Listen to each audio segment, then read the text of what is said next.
Om Namo Bhagavate Vasudevaya. Om Namo Bhagavate Vasudevaya. Om, I bow to the Lord Vasudeva. Joy to you, friends. We've been discussing stanzas 42 to 44 in the first chapter of the Bhagavad Gita. And there's a lot to discuss on this one. One point, which I've raised before, but it's about time I confronted it head on, is this question of reincarnation. Many people wonder, well, do we really reincarnate? The answer to that in human terms is, how could we? I seem to have begun my consciousness when I was born. Many people in the world, many religions in the world, and many wise people who are Christians also believe that without reincarnation, nothing is explained. How would God create a blind child? How would God bring a little child into this world who couldn't even think clearly, who was autistic or mentally backward or idiotic? How could God have created so much suffering? How could he have created somebody lame? Or how would somebody die early and other people live a long life? It seems so unfair if you think that God did it just out of whimsy. And yet the answer to that, if you look at the non-reincarnational solution to everything, is that, well, who knows God's ways? They're inscrutable. Well, I jolly well think that they ought to be scrutable, at least to the point where our brains can handle it a little bit. And if a thing makes absolutely no sense, then I don't think it's enough to be told. I don't feel it satisfying to be told, well, I just have to have faith. I have to have faith in something that makes sense. If I were told that God was an old man with a green chin, I would say that's nonsense. When I was a young man, I went to church, and I found that I could not ask intelligent questions because they were always afraid. The priests and the people who tried to bring me into their line of thinking kept saying things that challenged me as if I was a doubter. Well, of course you should be a doubter. There are two kinds of doubt. One is constructive, the other is destructive. Destructive doubt is when a person is showing himself to be honorable, good, kind, loving, and you think in your mind, well, there must be something wrong. So you start looking for the errors in him. That's destructive. Go with what you see. But that's constructive doubt. If somebody says something that doesn't make sense, then you have to say that, show me how it makes sense before I can accept it. Because truth has to be at least reasonable. You can't find it through reason, but it must be reasonable. And so reincarnation actually, if you look around you at the faces of people in the streets as you pass them, it doesn't seem possible that so many different characteristics can have been developed just by genes coming together. It doesn't make sense. There's too much intricacy. There are too many attitudes that develop over a long period of time. You don't become just selfish overnight. You develop your selfishness. Some people are, you might say, drowning in selfishness. Others are a little bit selfish. Others are coming out of it.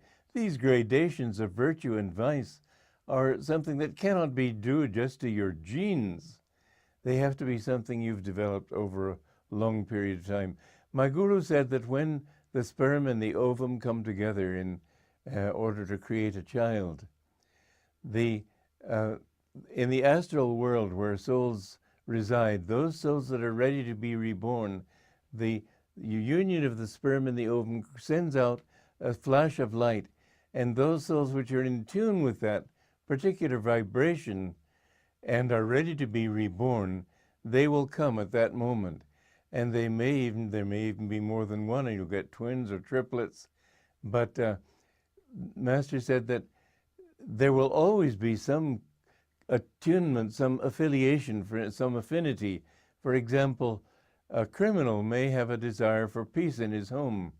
A saint may have a strong desire for peace. And because of that, a saint may be born into the home of a criminal.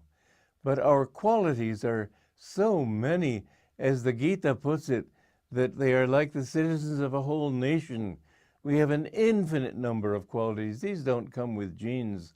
We carry them over from one life to another. And gradually, over many lives, you see people becoming more and more refined if they are making an effort to grow. Or the trouble with being human is that you have the intelligence also to err, and you can go downward also. But reincarnation, there are many cases nowadays of people who have actually remembered their past lives and have remembered cases of people going to where they lived in their last life and remembering the people in those lives, and even their old parents, wives, husbands, whatever it might be, somehow recognizing them. My guru's first Kriya Yoga disciple in America, Dr. M.W. Lewis, my guru Yogananda told him that your mother has been reborn. And he told her exactly the place where she was reborn. It was a couple of states away from where he was living in America. And he went to see her. And she was 3 years old.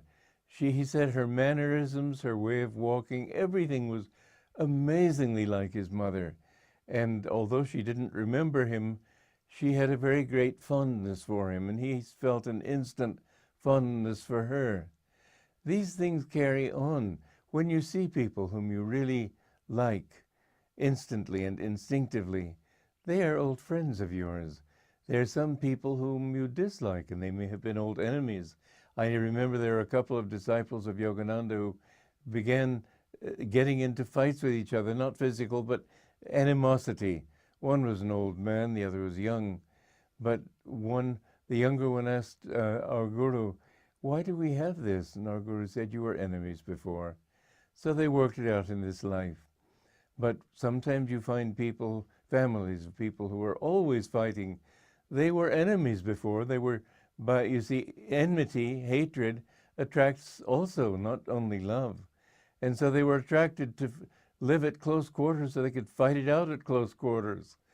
We've got to understand that as we are, so we have been in the past, and we have grown gradually or descended gradually, depending on how we live.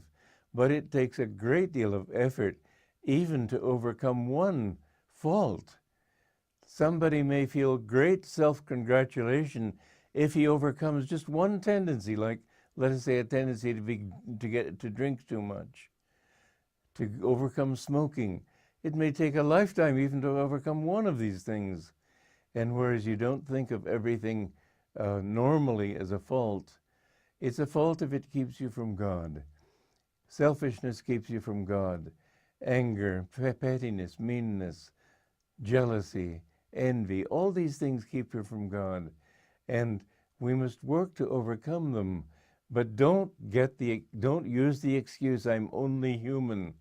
The truth is you will not be fully human because you will not have realized your own full human destiny until you have overcome every one of these qualities that hold you back from knowing who you really are in God.